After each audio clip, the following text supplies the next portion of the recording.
Je suis designer de formation. Je suis enseignant depuis une dizaine d'années maintenant à l'École des Arts Décoratifs. J'enseigne plutôt en design objet, mais j'ai aussi un enseignement relativement transverse, vu que, un peu comme ici, en fait, il y a beaucoup de départements. Et donc j'enseigne plus précisément les questions un petit peu liées aux cultures et pratiques numériques. J'enseigne aussi dans d'autres écoles. Mais voilà, aujourd'hui je vais vous parler, donc j'ai plusieurs étiquettes, je travaille aussi à mon compte, mais j'ai aussi cofondé un collectif qui s'appelle Datapolette. Donc je vais parler un petit peu plus en détail.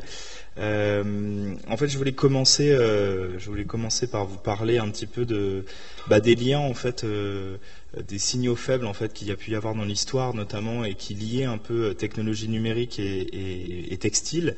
Alors c'est des choses qui sont déjà un peu connues, cette idée que notamment le métier jacquard, c'est un dispositif de tissage qui est considéré un peu comme d'une certaine manière, pas l'ancêtre de l'ordinateur, mais en tout cas le protocole dont on se servait pour pouvoir l'utiliser, en tout cas a fait écho à la manière dont on s'en servait. En fait, c'est considéré comme étant une des premières machines qui est programmable parce que justement on utilisait des cartes perforées. Donc là, on voit des personnes en train de lasser les cartons jacquard justement entre eux, qui permettaient en fait de définir le motif, qui automatisait en quelque sorte. C'était pas complètement automatisé, il y avait quand même besoin de personnes pour pouvoir utiliser la machine, mais en tout cas il y avait quand même un peu cette idée-là. Et d'ailleurs on peut se rendre compte que cette machine a eu un impact, c'est une forme d'outil un peu de révolution industrielle, mais ça a aussi un impact social extrêmement fort. On peut penser par exemple, ça c'est une image en fait d'un intérieur à Lyon, donc il y avait ce qu'on appelait les canuts qui tissaient. Et en fait, avant les métiers jacquard, les métiers à tisser c'était dans les habitations. En fait, on voit ici, donc voilà, un appartement, un habitat, et en fait, c'est toute la famille qui participait au tissage de ces textiles. Et donc, c'était autant les parents que les enfants. Et à partir du moment où le métier jacquard est arrivé, il y avait donc cette possibilité d'utiliser une machine, mais qui nécessitait moins de personnes. Donc on n'avait plus besoin de toute la famille qui devait être là pour pouvoir faire opérer la machine. Et à l'époque, les négociants, qui étaient simplement ceux qui achetaient les laits de tissu une fois qu'ils étaient faits par les familles, et ils se sont mis à acheter des métiers jacquard, et puis ils les ont mis dans des bâtiments, et puis ils ont demandé aux gens de venir dans ces bâtiments-là. Et puis après, ils leur ont imposé des horaires, et puis des coûts des salaires et ainsi de suite. Et d'ailleurs, on parle souvent, en fait, c'est un élément fondateur, notamment, il y a quelque chose qui s'appelle la révolte des canuts, qui est un peu l'élément fondateur, notamment du mouvement ouvrier et de ce genre de choses. Et en fait, c'est un petit parallèle comme ça qui est quand même si jamais on a l'impression que c'est une digression, qui est quand même pas si étranger que ça, parce que là où on peut voir un signal faible, en tout cas de machines, ensuite de lien entre électronique entre technologie numérique et tissage, ou en tout cas textile, on voit aussi que notamment ces technologies numériques, tout comme ce métier jacquard à l'époque, ont eu un impact beaucoup plus important que ce qu'on ne le représentait. Donc parce que ensuite, il y a eu effectivement ces petites évolutions. Je vais pas non plus m'étendre pendant très longtemps là-dessus, mais parce qu'après il y a eu donc voilà des débuts des premières machines. Il y avait la Pascaline de Pascal. Il y a eu cette machine à différence de Charles Babbage qui justement utilisait des cartes perforées inspirées du métier jacquard pour pouvoir fonctionner. Qui ont donc donné un peu les espèces de prémices un peu des ordinateurs. Et notamment, il y a aussi une personne assez remarquable que j'aime bien toujours mentionner, qui est donc Ada Lovelace, qui est donc considérée comme étant un peu la première programmeuse de l'histoire, parce que c'est une femme qui était mathématicienne et écrivaine, et qui au-delà de ce que faisait Babbage avec sa machine analytique, qui a été en capacité en fait de donner en fait des premières applications en fait au-delà du calcul pur de la machine, et donc de créer en quelque sorte les premiers algorithmes. Enfin voilà, c'est des petites choses contextuelles que j'aime bien toujours donner un petit peu quand on parle de textile et d'électronique. Ça fait partie un peu d'une espèce de travail d'aller chercher un peu des sortes de fouilles un peu comme ça. Notamment, ça c'est un des éléments peut-être les plus anciens que j'ai réussi en tout cas à retrouver, de ce qu'on pourrait considérer comme étant un peu des technologies portables. Donc ça, c'est des termes aussi, on utilise beaucoup d'anglicismes, les wearable technologies dans ces milieux-là et ainsi de suite. Ça, c'est Gustave Trouvé, donc un inventeur français, qui en fait a inventé une batterie à base de zinc, Et cette batterie, avec cette batterie-là, il a fait plein de petites inventions, et notamment des séries de bijoux lumineux. Il avait travaillé à l'époque avec les danseuses de l'Opéra de Paris pour créer voilà, des costumes et augmenter un petit peu avec des lumières, et grâce à cette batterie, ce genre de choses. Mais bon, si jamais on veut parler de textile électronique, en fait, les rapports entre l'utilisation de l'électronique dans le textile, en fait, elles sont principalement, mis à part effectivement quelques petites innovations, quelques petites anecdotes, un peu plus d'artistes et ainsi de suite, c'est beaucoup dans le milieu de la recherche, énormément dans un lieu qui s'appelle le Media Lab au MIT, donc aux États-Unis. Notamment, il y a 2 éléments un peu fondateurs, en tout cas pour moi, hein. Chacun a sa propre histoire un petit peu de tout ça. Moi, ça c'est la mienne. Je fais une version condensée, bien sûr. Et donc là, il y a un article dans un magazine qui s'appelle Wired Magazine, qui est sorti donc en 95 et qui a été rédigé par 2 personnes qui s'appellent Nicolas Negroponte, qui est lui à la base en fait un des personnes à l'initiative de ce Media Lab, donc qui est ce lieu dans cette université un peu d'excellence où ils ont décidé de trouver un espèce de terrain d'entente pour pouvoir mettre justement des artistes, des designers avec des personnes plutôt de culture scientifique ou d'ingénierie, et de les faire travailler sur pas mal de projets. Et donc lui, plus une autre personne qui est aussi connue pas mal pour énormément de choses qu'il a fait, c'est Neil Gershenfeld, qui est un peu la personne avec Mel King à l'origine du concept des Fab Labs, ont rédigé cet article en 95 dans Wired Magazine où il parle de wearable computing. Et en fait, il s'amuse un petit peu c'est presque un travail de design fiction, il s'amuse à imaginer en fait ce que serait la société, mais où en fait la technologie, ce serait immiscée dans nos vêtements. Donc il y a des petites, par exemple, il parle d'accessoires de mode qui deviendraient un petit peu des points d'entrée Wi-Fi, des hotspots, des choses comme ça. Et puis voilà, c'est un peu un espèce de petit prémisse à tout un champ de recherche qui va débuter, en tout cas au Media Lab, mais pas que.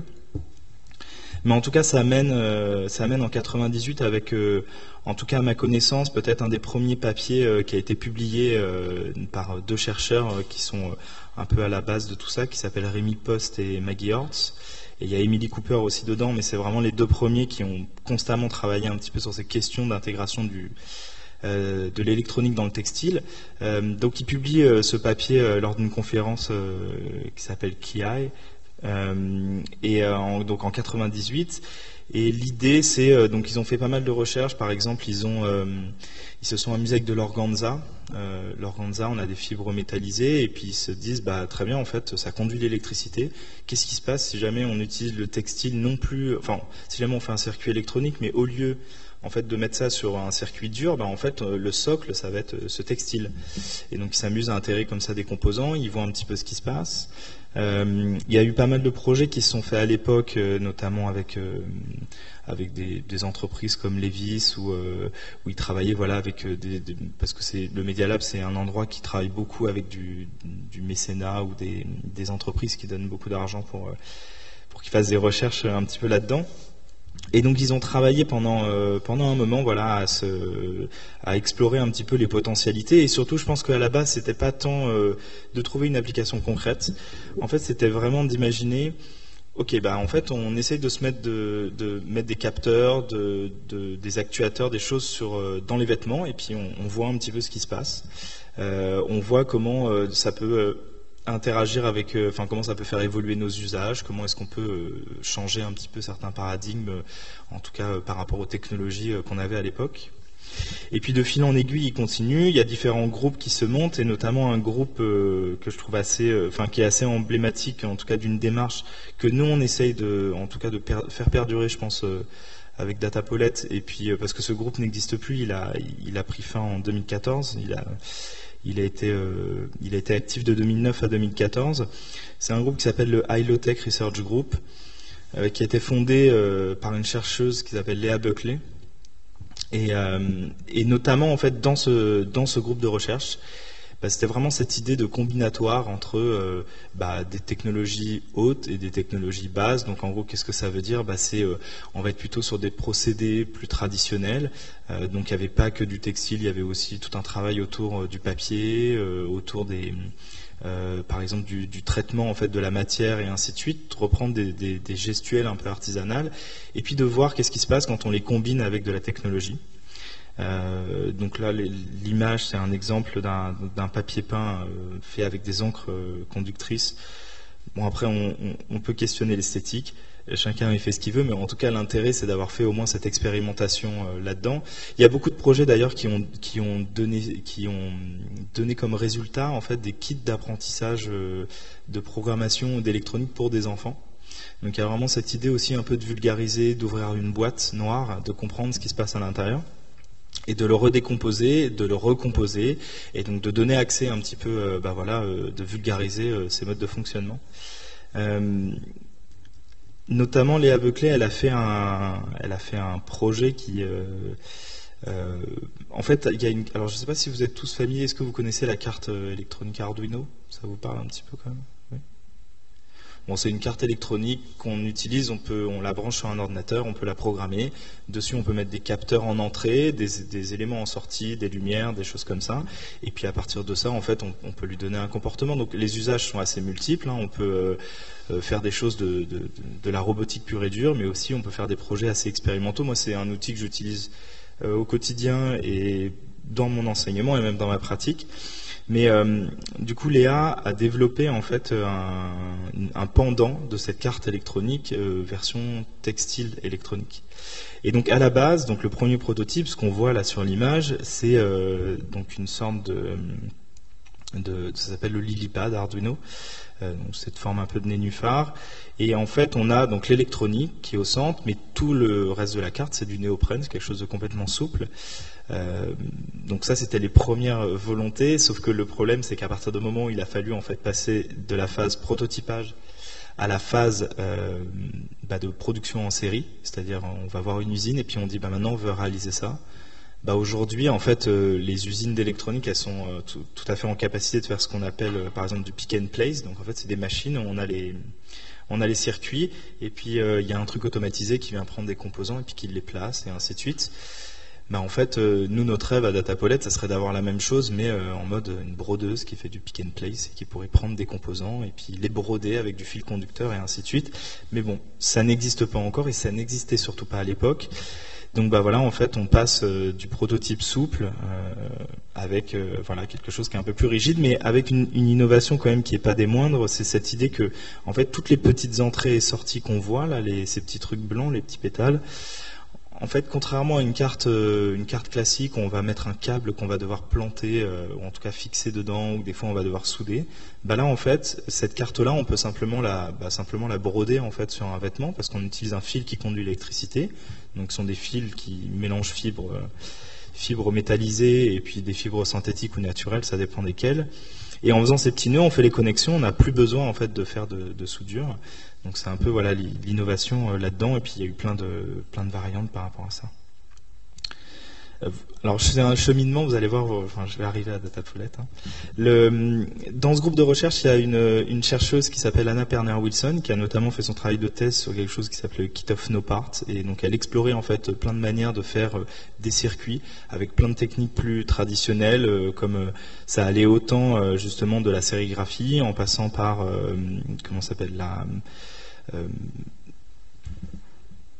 graver ou sculpter d'une certaine manière, travailler le bois, il y avait différentes manières. Et donc elle, ça c'était son travail. Elle travaillait aussi beaucoup avec une autre chercheuse et artiste, Mika Satomi, et elles ont créé un collectif qui s'appelle Cobacant. Cobacant, ce collectif, c'est un peu dans le textile électronique, c'est un peu les papesses du textile électronique. C'est des personnes qui très très tôt, non seulement elles ont travaillé énormément là-dedans, mais en plus elles ont tout documenté. Elles ont un site qui s'appelle How to Get What You Want. On retrouve en gros plein de matériaux, plein des ressources qui sont vraiment extrêmement précieuses, en tout cas pour la communauté du textile électronique. Et tout ça, je le raconte parce que en fait, la communauté, c'est quelque chose de très très fort à différents points de vue pour nous, Datapolet. Donc c'est pour ça que c'est important aussi c'est un peu une manière d'ailleurs de rendre à César ce qui appartient à César. C'est-à-dire qu'on ne s'est pas créé d'un coup en disant pouf, on va faire ça. Non, c'est parce qu'on a été inspiré par tous ces gens-là et c'est important de les mettre en lumière. Donc en gros, à l'époque, donc là je reviens un petit peu sur nous, à l'époque on est quelques personnes. On est surtout, souvent en fait, on se retrouve dans des hackerspaces. J'y reviendrai après. Et puis, 3 des futurs membres de Datapolet vont participer à un événement qui est un festival en fait en Autriche qui s'appelle le Schmiede Festival en 2014. Et en fait, dans cet événement-là, il y a justement Anna et Mika qui donc ont le collectif Cobacant qui créent une espèce de laboratoire. En fait, elles faisaient du textile électronique, mais il n'y avait pas vraiment d'atelier où en fait il n'y avait aucune représentation physique de ce que pouvait donner un atelier qui traiterait en fait de ces 2 sujets en parallèle. Et durant la petite semaine de ce festival, eh ben, ils disent ok, on va inviter plein de personnes que ça intéresse et puis on va mettre en place voilà un atelier temporaire comme ça. Du coup, on y va. Enfin, moi, j'y suis pas allé, mais on va dire on va dire Datapolet. Datapolet y va et on trouve en fait l'idée lumineuse et on se dit en fait nous ce qu'on fait à Paris, c'est-à-dire que nous à l'époque on était donc dans des hackerspaces qui sont quand même des lieux donc c'est des lieux qui sont effectivement des lieux on va dire un peu de bidouille ou de personnes voilà qui vont s'intéresser aux technologies numériques autant sur des choses qui sont physiques tangibles que sur des choses plus logicielles et ainsi de suite. Mais ce qui est le plus important, c'est que c'est les principes en fait de fonctionnement derrière qui nous intéressaient. Donc c'est-à-dire l'idée en fait que ça soit des lieux ouverts, l'idée qui est toujours cette notion de partage de connaissances, que ça soit des espaces de discussion, et puis surtout en fait qu'il y ait une pensée critique de la technologie. On n'est pas en fait en train de bidouiller des choses juste pour bidouiller. En fait, à chaque fois, il y a cette idée de comprendre comment les choses fonctionnent. Et puis justement pour pouvoir réfléchir, c'est-à-dire que quand on prend par exemple un objet et puis on le démonte et on essaye de comprendre parce que je sais pas, j'ai vu ça par exemple dans le hackerspace, quelqu'un qui avait récupéré une espèce d'épave de trottinette électrique au début quand il y en avait plein à Paris, puis qu'il avait démonté, qui analysait le système de tracking et compagnie, et en fait de comprendre comment les objets fonctionnent, comment est-ce qu'ils vont entre guillemets nous traquer aussi, enfin voilà, il y a des choses qui sont importantes et ça revient avec ce que je disais de démonter la boîte noire, de comprendre comment ça fonctionne et ainsi de suite. Et donc toutes ces logiques-là, en fait, nous, on commençait à s'intéresser. Moi, j'ai eu la chance, en fait, de faire des workshops où très tôt, en fait, on m'a montré un peu 2-3 bouts de tissu conducteur et ainsi de suite. Et donc, ça m'a donné un peu cette motivation, et j'ai rencontré après d'autres personnes qui étaient dans le même esprit, de faire de l'électronique autrement. De plus utiliser mon fer à souder, d'utiliser une machine à coudre. Et puis après, moi, personnellement, je fais aussi d'autres choses avec du papier, de la céramique. Donc, en fait, de se confronter à des matériaux qui sont pas, en fait, coutumiers avec l'électronique, mais de voir en fait ce qui se passe quand on fait se rencontrer en fait ces choses-là. Et donc on est rentré, on s'est dit voilà en fait il faut qu'on crée une sorte de hackerspace mais textile électronique à l'image de ce qui s'était passé à Schmiede. Donc on l'a créé. Donc à l'époque en fait il y avait différents hackerspaces où on avait rejoint. On était dans un collectif qui s'appelle le Jardin d'Alice et donc c'est un lieu qui est un peu voyagé mais la première fois où en fait on crée l'espace, c'est en 2014 dans un endroit donc qui s'appelle la caserne de Reuilly. Donc en fait le principe souvent là du collectif dans lequel on était, enfin une espèce de gros collectif le Jardin d'Alice, dedans il y avait plein d'artistes et ainsi de suite. Il y avait le hackerspace, on était dedans et puis on a créé comme une espèce de sous-branche, enfin ça faisait des poupées russes un petit peu. Mais bon, c'est un gros collectif ensemble. Et en fait, la manière dont on fonctionne, c'est que en tant qu'association, on va souvent dans ce qu'on appelle des lieux avec un bail précaire. Donc en fait, c'est des gens qui ont un bâtiment. Le bâtiment va être détruit ou rénové, et ainsi de suite. Et puis le temps d'obtenir toutes les autorisations, pendant 2-3 ans, pour pas que le lieu, en gros, soyons honnêtes, pour pas que le lieu soit squatté. Et en fait, il le loue à des collectifs, à des loyers assez démesurés, en fait, surtout quand on est à Paris, où les prix sont excessifs. Et donc comme ça, on a voyagé en fait d'endroit en endroit, c'est-à-dire que là, depuis 2014, en fait, on a été dans 4 lieux différents. Maintenant, on est à Montreuil. Mais c'est intéressant parce qu'à chaque fois, on s'est retrouvé dans des configurations différentes. Donc on s'est vraiment retrouvé avec des personnes qui étaient déjà issus de différents milieux, ou en tout cas qui avaient des pratiques qui étaient... parce que je parle du hackerspace, mais en fait, il y a toujours des artistes, des danseurs, des chorégraphes, enfin voilà. Il y a toute une espèce de population comme ça qui est quand même assez riche, en fait, et intéressante à pouvoir partager avec nous. Donc c'est pour ça qu'il y a vraiment ce truc du triptyque de Datapolet avec l'idée que, ok, il y a ce point de focus sur les savoir-faire textiles parce que c'est là où en fait on va essayer de se placer, notamment avec donc des questions autour des technologies numériques, mais il y a surtout en fait, et ça c'est très important, c'est pour ça que j'ai fait cette très longue intro sur les communautés un petit peu, donc autant celle du hackerspace que celle des communautés justement autour du textile électronique. Et sur ces histoires de communauté, donc bon, ça c'est une autre vue un petit peu de l'atelier.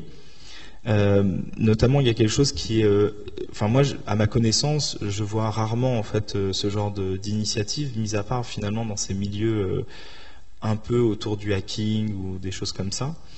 En fait, à partir de 2011, il y a eu un rassemblement annuel qui s'appelait le Summer Camp e-Textile. Alors c'est anglais parce que c'est une communauté internationale, donc en fait, on utilise l'anglais comme langue principale.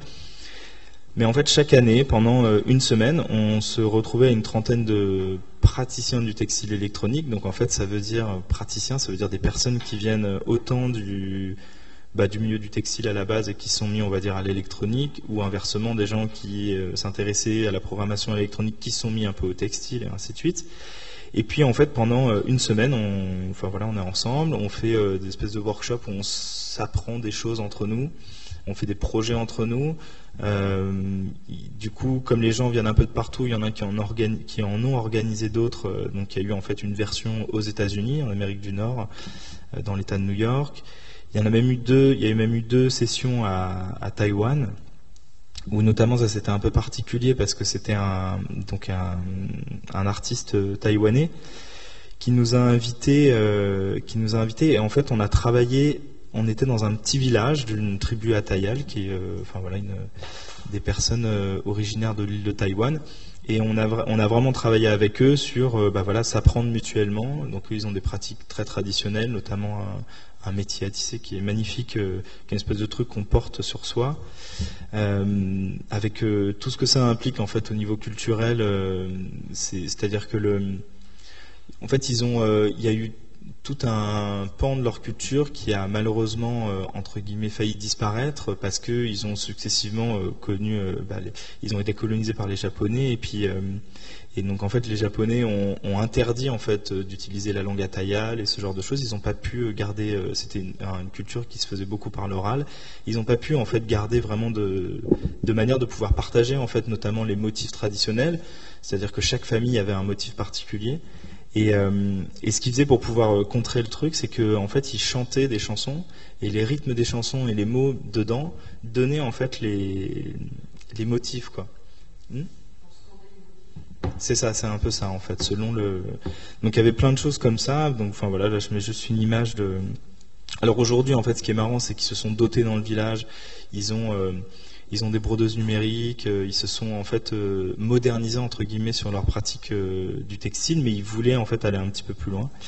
Et donc c'est 10 jours d'immersion là-bas, ça a été 2 fois. C'était super intéressant. C'est pour donner un petit peu des exemples en tout cas de cette communauté. Pour revenir plus concrètement, par exemple, donc ce qu'on fait à Datapolet. Là on voit, c'est un échantillon donc d'une designer textile qui s'appelle Audrey Brio. Alors je peux juste pour resituer, en fait aujourd'hui on est 4 dans Datapolet, on n'est pas si nombreux que ça. Je vais le dire parce qu'en fait on est 4 profils relativement complémentaires, et ça c'est intéressant. On a donc en fait on a Audrey Brio qui elle est plutôt designer textile. Ensuite, on a Alice Jordani qui, elle, a plutôt un background, elle est plutôt développeuse web à la base. Elle, pour le coup, elle vient de la programmation, elle s'est mise un peu au textile. Un autre qui s'appelle Cédric Honnet, qui, lui, est chercheur et ingénieur, et il est d'ailleurs actuellement au Media Lab MIT. Il fait une thèse là-bas. Et puis moi, qui est, on va dire, plutôt designer objet de formation. Et donc tout ça, ça fait 4 profils assez intéressants, et notamment je vous montrerai à la fin là un projet qui est pour nous relativement emblématique de la complémentarité qu'on a pu avoir. Mais juste rapidement, donc le lieu, donc ça nous permet d'avoir des outils en commun. Je vous parlais un petit peu des logiques en fait qu'on retrouve dans les hackerspaces. Nous, c'est ça qui nous a intéressés, c'est-à-dire, bon, bah, utiliser un métier à tisser, c'est bien, mais en fait, nous, on va aller un petit peu plus loin. Et donc, par exemple, ce qu'on voit là ici, c'est donc Audrey qui a tissé en fait des fibres optiques.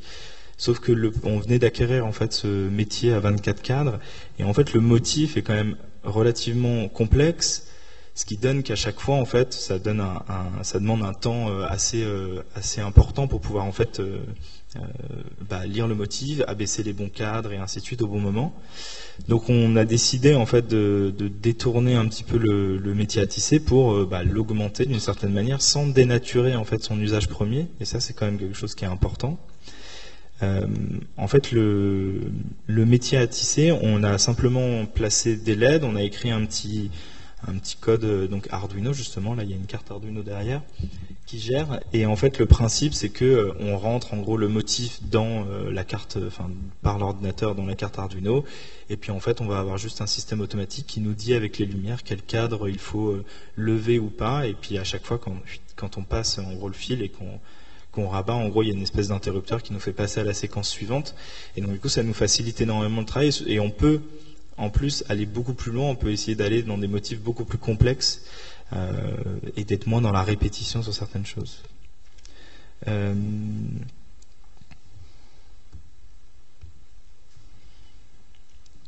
Donc là par exemple c'est un petit capture écran, ça c'est les trucs à la base, ça c'est les. Donc maintenant on a un peu perfectionné le code, il suffit de prendre une espèce une image en fait, il va prendre une image et pouvoir la lire et pour pouvoir interpréter le code, mais au départ on rentrait justement les motifs de cette manière-là, quoi. Donc vraiment avec des 0 et des 1, avec du binaire. Et je montrais ça parce que au final, au début de la présentation, je vous parlais un peu de ce truc des métiers jacquard, des motifs, des 0 et des 1. Enfin, on retrouve, il y a beaucoup en fait d'allers-retours constants un petit peu dans ces choses-là. Et en fait, textile et électronique, pour moi, ça va de pair, mais ça me paraît extrêmement logique, quoi. Une deuxième machine qu'on a un peu détournée, donc le hack, ça c'est pas nous qui l'avons fait, c'est un artiste japonais qui s'appelle Sokano qui a fait ça en 2014. En gros, vous devez connaître un peu ces machines, des machines à tricoter classiques. Certaines ont des petits systèmes électroniques dedans. En fait, il y a deux types de hacks qu'on fait avec. Soit, en gros, on modifie une espèce de câble de connexion qu'on branche à l'ordinateur et en fait, on émule la partie électronique avec un petit logiciel sur l'ordinateur. Ça nous permet en fait d'envoyer les images qu'on veut. On peut composer, on peut même faire des choses pratiquement en live. Et puis, sinon, en fait, on remplace carrément toute l'électronique par une carte Arduino et puis avec des composants et ainsi de suite, pour remplacer tout ça. Et donc ce que ça nous permet, ça permet tout d'un coup en fait d'avoir une communication directe avec l'ordinateur et de pouvoir envoyer les motifs qu'on veut, de pouvoir alors on a fait pas mal de petites choses. Là on voit c'est principalement Audrey en fait qui se servait de ça. Ici on voit travailler avec Cédric sur une espèce de logiciel qui va prendre un texte en entrée et qui va en gros le transformer en image en fait, en 0 et 1 avec comme une sorte d'ASCII un petit peu. Et l'idée en fait, c'est que l'idée sur laquelle on travaillait, c'était pas simplement d'aller transformer le texte et de pouvoir le mettre en gros dans le textile, mais c'était aussi de pouvoir le lire en retour. Et donc là c'est un peu plus complexe, mais voilà, on a fait des petites expérimentations comme ça, où justement on arrive en fait, donc il y a toujours cette idée-là de se dire, en fait il y a le textile, on va dire, qui est sensible, qui a des capteurs, qui émet des choses, et puis il y a celui qu'on va considérer un peu plus passif parce qu'il n'a pas d'électronique en soi, mais du coup l'électronique nous a servi à le générer d'une certaine manière, parce qu'en fait nous ce qui va nous intéresser c'est comment est-ce que, notamment, le textile peut être vecteur de mémoire et puis enfermer des données et parler de pas mal de choses. Donc on a fait plusieurs projets un peu dans cet esprit-là. Une des petites utilisations de la machine un peu plus ludique, on a fait beaucoup d'ateliers comme ça qui étaient assez sympas, avec des enfants notamment, parce que ça fait partie on va dire, des préceptes de l'association, où on se dit il faut que on fasse un peu prêcher la bonne parole autour du textile électronique et donc d'expliquer un peu aux gens. Et on faisait plein d'ateliers comme ça qui s'appellent Tricote ta tête, où on a un petit logiciel où les enfants viennent et puis ils se prennent juste en photo, ça pixelise l'image, et puis suffisamment avec la résolution qu'il nous faut, et puis on fait tricoter les enfants. Mais en fait, quand ils font ça, on leur explique qu'est-ce qui vient de se passer. En fait, leur image, elles ont été transformées comme ça. Les pixels, une maille représente un pixel, voici comment on sert de la machine, et ainsi de suite. Et voilà. Et en fait, ça permet d'être c'est plus voilà des supports en fait de pédagogie en fait pour nous et pour raconter des choses. Un autre projet qu'on a fait avec Audrey, c'est donc un projet où on voulait faire un projet un peu plus vaste sur la question de la tapisserie. Notamment, ce qui nous intéressait, c'était cette idée de en fait, la tapisserie, c'est voilà, je parlais justement de vecteur de mémoire. Il y a un peu cette idée-là, quoi. C'est ces tapisseries qui racontent des grandes épopées où on va mettre de l'information, raconter des choses et ainsi de suite. Et on se demandait en fait, est-ce qu'on pourrait pas, nous, avec nos connaissances, nos outils, essayer de revisiter un peu ces logiques-là et d'imaginer en fait ce que pourrait être en fait une tapisserie un peu 2.0 qui serait en capacité de pouvoir réagir, enfermer de l'information et ainsi de suite. Donc en fait le principe c'est, on s'est dit, c'est comme une espèce de travail de recherche, donc on a un peu nos axes principaux. Et puis à chaque fois on développe des petites choses, on fait des petites expérimentations, on développe un petit logiciel qui nous permet de générer un visuel. On trouve des moyens d'intégrer du fil conducteur au moment où en fait on va tricoter. Alors parce qu'on parle de tapisserie, mais là on utilisait principalement la machine à tricoter. Donc bien sûr que ce n'est pas de la tapisserie puisque ce n'est pas tissé, mais c'est des simulacres de tapisserie ou de morceaux. Mais voilà, on s'amusait un petit peu à se dire qu'à chaque fois qu'on produisait quelque chose, on avait toujours un petit prétexte, une petite expo ou un truc comme ça pour faire une petite installation ou pour représenter voilà 2-3 idées. Notamment la première fois, on avait fait ça quand on était à Taïwan, où donc là on avait présenté ça comme des sortes de vestiges, des vestiges un peu archéologiques d'un futur. Donc c'est un peu ce mécanisme de se dire, c'est comme si nous étions dans le futur et nous récupérions des vestiges de quelque chose qui est déjà notre futur à nous. Et donc en fait on était en capacité d'enfermer de l'information dans le textile. On était en capacité voilà de raconter des histoires et ainsi de suite. Et donc là en fait ce qu'on voit c'est donc des morceaux qui sont prélevés, qui ont été générés avec donc du coup c'est une forme de data vise d'une certaine manière. Et puis dedans en fait on a des aspects un peu plus interactifs où en fait on a aussi enfermé du son. Alors concrètement en fait on travaille avec différentes manières pour pouvoir intégrer des petits haut-parleurs. Soit on arrive carrément à en faire des versions textiles des haut-parleurs. Et puis après, c'est simplement des choses avec des fils conducteurs qu'on intègre dedans, et quand on vient les toucher, c'est un capteur en fait comme une sorte de bouton qui viennent déclencher les choses. Et donc on avait aussi des sortes de sonification de données qui étaient du coup intégrées là-dedans. On a fait une autre version un petit peu, donc cette grande tenture qui s'appelle un gramme chevaleresque qu'on avait fait pour une exposition. C'est l'art du secret au Mundaneum en 2017. Alors le Mundaneum, je ne sais pas si vous connaissez.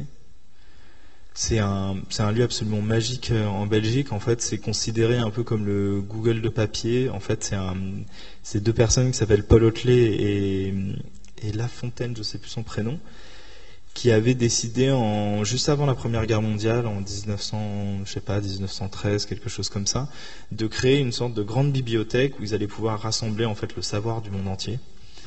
Et en gros, ils avaient plein d'ouvrages qu'ils avaient répertoriés et ainsi de suite, mais en fait, c'est un lieu qui est souvent des références parce qu'en fait, en termes d'organisation de l'information, ça tranche avec l'organisation de l'information classique qu'on connaît dans les bibliothèques. Et justement, on est beaucoup plus proche de ce qu'on utilise aujourd'hui sur Internet, c'est-à-dire ça fonctionne avec des mots-clés, comme des hyperliens et ainsi de suite. Et à l'époque, on pouvait envoyer une lettre, demander par exemple de dire voilà, moi j'aimerais savoir quels sont les ouvrages qui traitent de telle chose et telle chose. Et donc les personnes au Mundaneum cherchaient dans leur petit tiroir où ils avaient tout classé, ils renvoyaient une lettre c'était comme une requête en fait, comme ce qu'on fait quand on tape dans Google un truc. Et donc ce lieu a été bougé il a été bougé une fois notamment, et il a été financé en partie d'ailleurs par Google quand ils l'ont remis, mais c'est devenu en fait un lieu d'exposition C'est un lieu qui est super beau parce que le bâtiment, et puis donc vous pouvez imaginer ces 2 murs entiers avec des petits tiroirs en bois, avec des petites fiches et tout. Enfin, c'est vraiment très très beau. Et ils avaient toute une exposition autour de la cryptographie. Et donc dans ce cadre-là, il y avait plusieurs projets qui étaient commissionnés, dont nous on a été sélectionnés.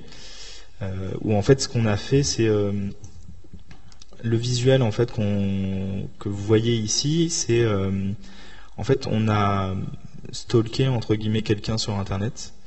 On n'a rien fait d'illégal, on a juste été sur tous ces comptes publics, enfin ce que nous donne d'accès public Google, Instagram, il y a même SoundCloud, des choses comme ça.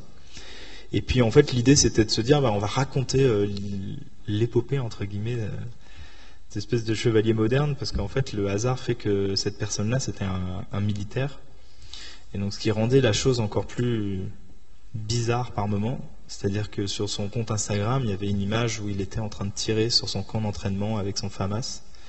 Du coup, ça donnait un peu un truc très étrange mais finalement, est-ce que c'est... Enfin, déjà, on ne savait pas à quel degré on avait le droit d'aller là-dedans, et puis en même temps, lui aussi, à quel degré il avait le droit de raconter tout ça. Enfin bon, on a pris donc toutes ces informations-là, et puis on a composé un petit peu. Dedans, on retrouve en fait, dans cette image, on retrouve pas mal d'informations, donc du coup c'est pas mal des motifs qu'on a récupérés de lui, des choses comme ça. Il y a des données, des points de géolocalisation, parce qu'en fait quand on poste une image où il y a l'adresse et ainsi de suite, on peut retracer pendant ces 6 derniers mois là où il s'est déplacé. Et puis tout ça on l'a mis dedans, et on a aussi récupéré du son, et on a utilisé un peu les mêmes principes que les petits morceaux déchirés juste avant. Où en fait le principe c'est que donc cette tenture on peut venir et puis toucher en fait, et à certains endroits on va déclencher des sons qui sont des sons récoltés aussi de cette personne-là. Et voilà, ça raconte un petit peu. Donc il y avait cette idée avec les deux types d'informations qu'on pouvait donner dedans, et donc d'augmenter d'une certaine manière là où la tapisserie était finalement principalement visuelle, là, et on rajoutait voilà un petit peu cette couche sonore. D'ailleurs, il y a un truc qui est assez intéressant qu'on a appris en faisant des recherches sur les tapisseries, c'est qu'il y a beaucoup de tapisseries à l'époque qui étaient, en fait, on rehaussait les couleurs avec des fils d'or. Donc en fait, on s'est toujours interrogé en se disant, mais un fil d'or, ça conduit. Donc peut-être qu'en fait, on pourrait aller voir des tapisseries anciennes, et puis aller avec mesurer en fait, si jamais il y a des trucs qui conduisent. Et on pourrait juste en branchant un système électronique, on pourrait augmenter des tapisseries déjà tissées en fait, qui existent déjà. Bon. Oui.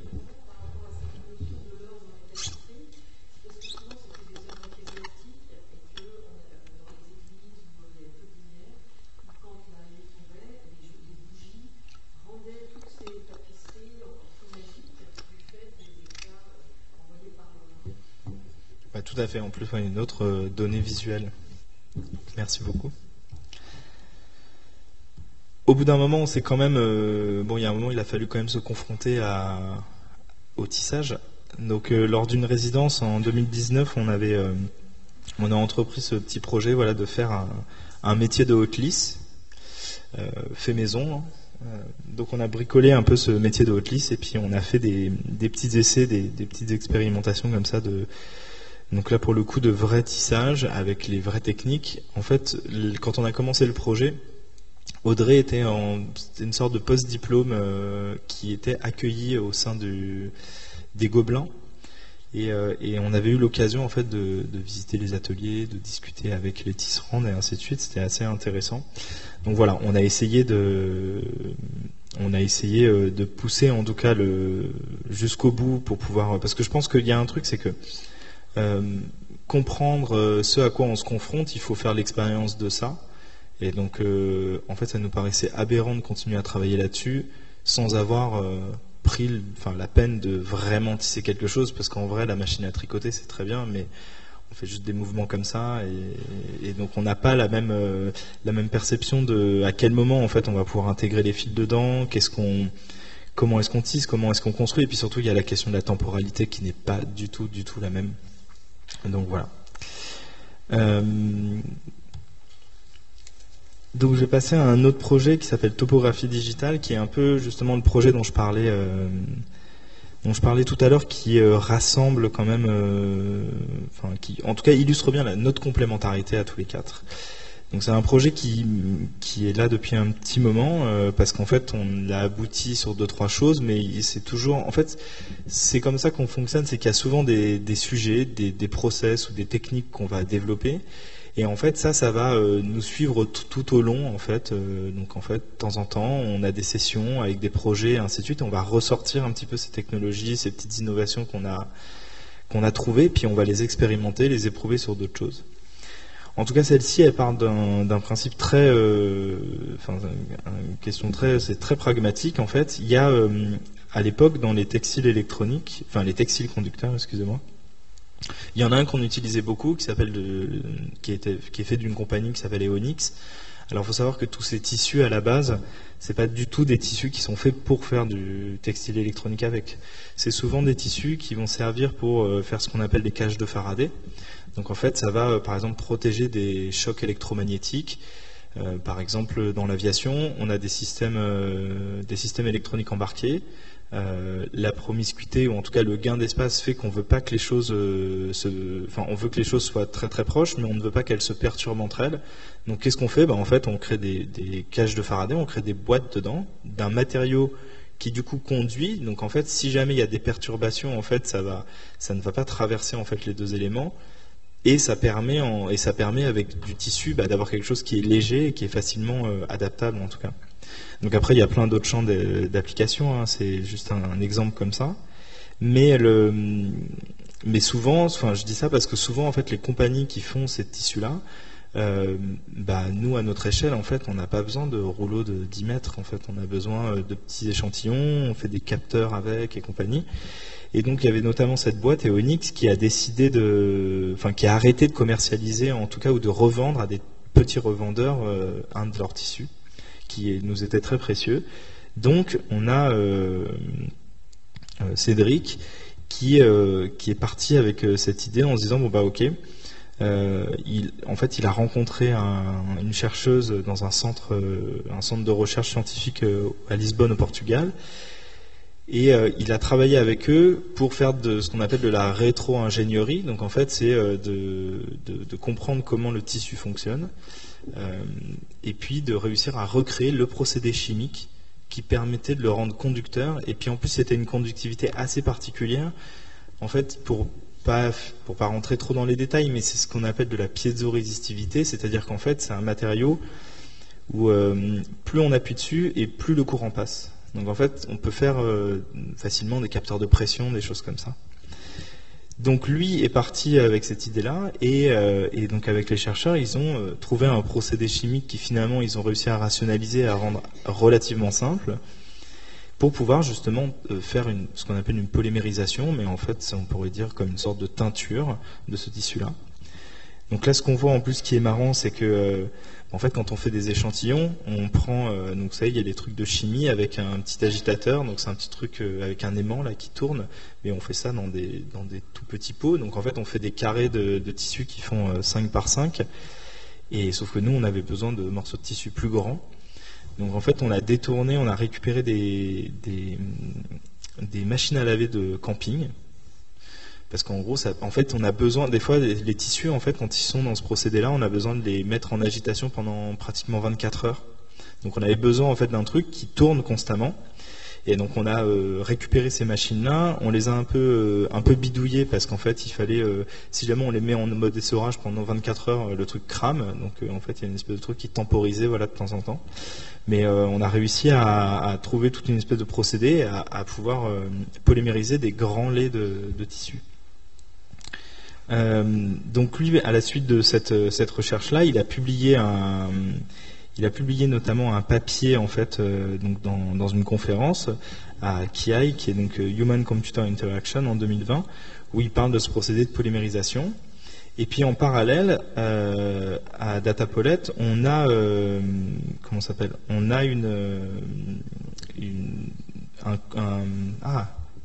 un studio de graphisme qui s'appelle Structure Bâton, je crois.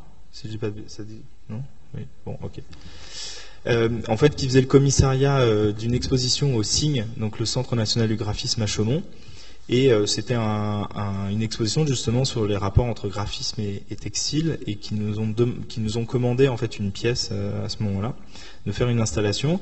Et donc nous on a dit ok, banco, on va prendre en fait donc ce procédé de polymérisation, et puis on va essayer de voir ce qu'on peut en faire par rapport à ça, et pour créer une installation.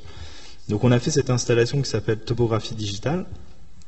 En gros c'est moi, je considère ça, en fait, c'est plus comme une espèce de ce qu'on appelle une preuve de concept. C'est, en fait, on a essayé de faire tout un processus qu'on a réussi à réaliser jusqu'au bout. Et donc, le résultat, bah, c'est cette installation qui a tourné pendant plusieurs mois, voilà, dans cette exposition. Et donc, le principe, il est assez simple. Hein, c'est une sorte de paysage qui est composé, en fait, de textiles plissés et qui sont teintés, enfin qui ont subi la polymérisation et qui sont également plissés et qui sont voilà, placés dans cette espèce de paysage. Et donc il y a différentes zones, je vais revenir un petit peu en détail dessus. Et quand on touche sur ces zones, quand on touche ces zones-là, ça interagit avec une espèce de double de ce paysage, mais de version numérique. Donc concrètement dans le détail, ce qui s'est passé, c'est que donc on a pris le procédé de polymérisation, on s'est dit ok, maintenant on va essayer ce qui est super intéressant, c'est que ça veut dire que selon certaines techniques, si on fait par exemple des techniques par ligature, donc en fait on vient avec des nœuds fermer certains endroits pour pouvoir teindre le textile, et bien ça veut dire qu'en fait on a des zones qui sont conductrices, des zones qui ne le sont pas. Donc en fait on peut avoir c'est comme on va dire différentes touches de piano en fait sur un seul morceau de tissu, selon en fait comment on fait. On a fait aussi des essais avec du batik, avec de la cire pour faire des masques et ainsi de suite. Et puis après, une fois qu'on avait fait ça, on a fait plusieurs expérimentations, mais on voulait en fait donner un espèce de rapport en fait au toucher, enfin quelque chose qui incite un peu à interagir en fait avec ce tissu. Et le pli, c'est quelque chose qui nous intéressait depuis un moment, et on a eu la chance de pouvoir travailler avec la Maison L'Oignon à Paris, qui sont très connus en fait dans le milieu du plissage.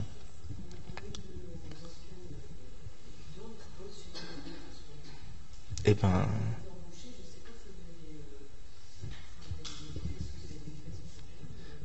2020 à peu près, enfin 2019, ça dépend.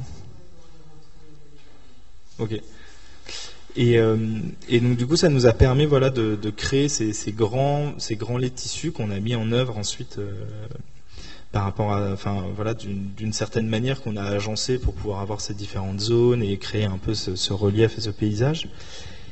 Et pour tout ce qui est animation, en fait, on a travaillé, c'est pas nous directement qui l'avons fait, on a travaillé avec quelqu'un du Hackerspace, justement, le Fuse, avec qui on est toujours en lien, qui lui utilise un logiciel qui s'appelle Unity, qui détourne, et il fait justement ces espèces de génération de particules qu'on voit à l'écran, où du coup, voilà, on a fait un peu tout ce principe-là. Donc, en fait, ce qu'il y a d'intéressant là-dedans, donc c'est là où j'expliquais en fait le truc de complémentarité, c'est que donc suite à cette exposition, on a également publié 2 papiers entre guillemets. Le premier, donc c'est vraiment un article pour une conférence qui est plutôt orientée, on va dire plutôt interaction. Donc c'est un truc qui s'appelle TI, c'est Tangible Embodied Interaction. Donc on a publié un papier au nom de Datapolet, qui est aussi un truc qui est important pour nous parce qu'en fait on se considère un peu comme un labo de recherche, mais indépendant, on n'est pas rattaché à aucune institution. Donc tout d'un coup d'avoir certains d'entre nous qui étaient mentionnés comme étant en fait rattachés à un laboratoire de recherche mais qui s'appelle Datapolet, enfin voilà, ça c'était un peu une espèce de pas de saint graal, mais voilà quelque chose qu'on voulait faire en fait depuis un moment. Et puis on a aussi avec Audrey, on a aussi écrit un article dans une revue. Donc ça s'appelle Mise à jour, enfin une revue, une publication. Et nous en fait on s'est intéressé à la question en fait du textile électronique qu'on a. En fait on défend un peu dans cet article le fait qu'on peut considérer le textile électronique comme un savoir-faire créole. Et on a pris en fait comme cas d'étude ce projet topographie digitale. Donc on a vraiment eu en fait on a vraiment réussi à balayer beaucoup de choses en fait avec ce projet. On a réussi à vraiment s'inscrire dans une recherche un peu plus scientifique, d'avoir des publications liées à ça, d'avoir une production un peu plus artistique. et puis on va dire ici un petit peu plus théorique, au niveau de théorie du design. Donc en fait, on a réussi à balayer en fait pas mal de champs, en tout cas qui nous passionnent et qui ressemblent, enfin qui en tout cas sont l'expression de nos profils un peu différents au sein de Datapolet.